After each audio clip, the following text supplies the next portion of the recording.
سفیده بعد کیه؟ بعد چی؟ منظورم کیفیت دیگه.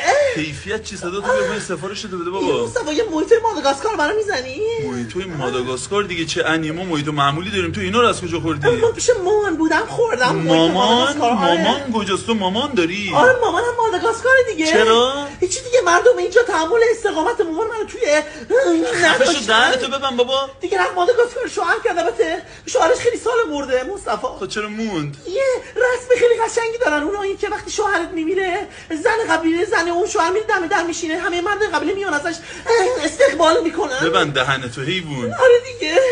خب الان حال مامان چطوره؟ خیلی سال از ناراحتیش 1% هم کم نشده. دهنتو ببند کثافت. چیکار میکنی؟ گفتی دهنتو ببند دیگه. برو گم شو بیرون. برو گم شو بیرون.